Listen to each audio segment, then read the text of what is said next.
So I remember finding out about personal development, and I thought it was just the greatest thing. I basically sucked at everything, but I realized, hey, I can improve whatever I suck at. And that's pretty cool, but I ran into a problem that almost everyone going through the same journey runs into, which is basically starting to want to improve everything. So it goes something like this.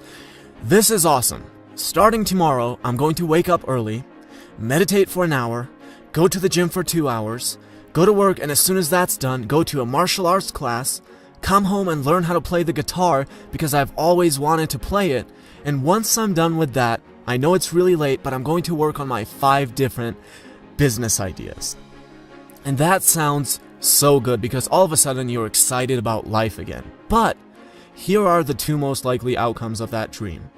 The first, and the most likely one, is that you won't be able to actually do it. I don't care how great you think your willpower is, because willpower's like a battery. It gets drained. So when you start your day off trying to be the Dalai Lama, and then Ronnie Coleman, and then Anderson Silva, and then Jimi Hendrix, and finally at midnight you want to be Mark Zuckerberg, you won't be able to get to the Silva, Hendrix, and Zuckerberg point. If you even make it that far, because the battery is empty by then. The other option, and this is very unlikely, is let's assume a hypothetical situation where you somehow can manage and consistently get through all those things. In this unlikely scenario, the best outcome is that you'll still end up being average at everything. That's it, just average. So we're talking about success here in terms of how it's usually defined. We think of the Dalai Lama as a success at what he does. We think of Ronnie Coleman as a success at what he does. Same thing with Anderson Silva and Jimi Hendrix and Mark Zuckerberg. Now, if you look at all those people, what do they have in common? You don't see Mark Zuckerberg busting through his shirt. Why? Because if he dedicated his daily hours and focus to his workouts, he just wouldn't be Mark Zuckerberg. Same thing with Ronnie Coleman. If he's going to be up on the stage in 6 months, he's focusing on one thing, and that's his physique. He's not playing the violin while building awesome business websites. And all of that leads us to this idea of the one thing. Every person who we view as successful has the one thing that they focus on. If it's Mozart, it's the piano. It's not the piano plus hitting the gym and shooting a basketball for hours. If it's LeBron James, it's basketball. It's not basketball plus playing the piano and trying to compose for hours.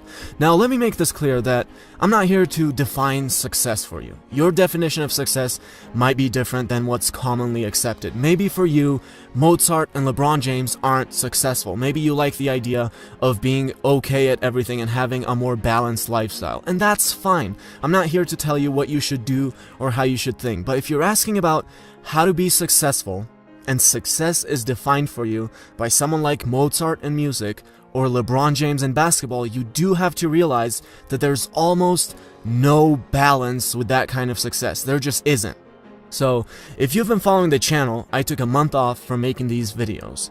And this was one of the biggest things I had to think about. What do I want? And it wasn't an easy choice. On one hand, I could pick a very balanced lifestyle. Wake up and dedicate my time to whatever I want, like the gym every day, the piano every day, cooking awesome meals every day, thinking about and exploring all the different business ideas that come to my head every day, and 100 other things that I'm slightly interested in. Or just focus on the one thing, which is read as much as I can and then share those ideas. And that's what I ended up picking. So my one thing literally consists of just reading and researching all day, and my one thing at night is spending quality time with my girlfriend. That's it. The only other thing I really do is go to the gym, and I've had to cut that down to full body workouts as well. And if you've noticed, my posting pattern has been a lot more different than it used to be.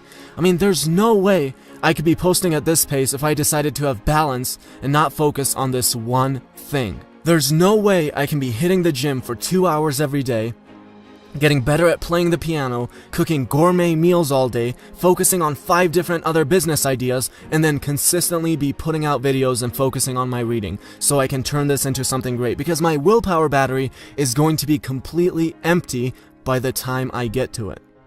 So ask yourself, what is your one thing? Are you a Zuckerberg who's trying to also look like a bodybuilder? And also ask yourself, what do you want? What do you want? That is the most important question here. When I'm trying to explain a book, I like to use real-life examples of how something would be done. But I think I make it come across like I accept and fully implement 100% of every book I read, which I guarantee you has never happened with any book, no matter how great. And I also sometimes phrase things in a way that implies that you should do something, which isn't my intention either. I genuinely don't care about what you do. I don't go to sleep at night worrying about whether people are unconscious in front of the TV at home or doing something proactive. So if you want to have a balanced life, I'm not here to tell you that you need to be a success at something. And I'm not here to tell you how you should think of success either. But if you want to know how to be a success and you define success like it's usually defined, then I'm here to explain it. The only way you're going to get there is by understanding what your one thing is and then completely focusing on that. I wish there was a way to have a perfectly balanced, harmonious life and also do extraordinary things, but there isn't. I've tried it so many times and have failed so many times. Mozart didn't achieve extraordinary success in music because he had a balanced life. He didn't meditate 2 hours every morning, followed by 2 hours at the gym and a 2-hour session of reading philosophy books before he finally started playing the piano.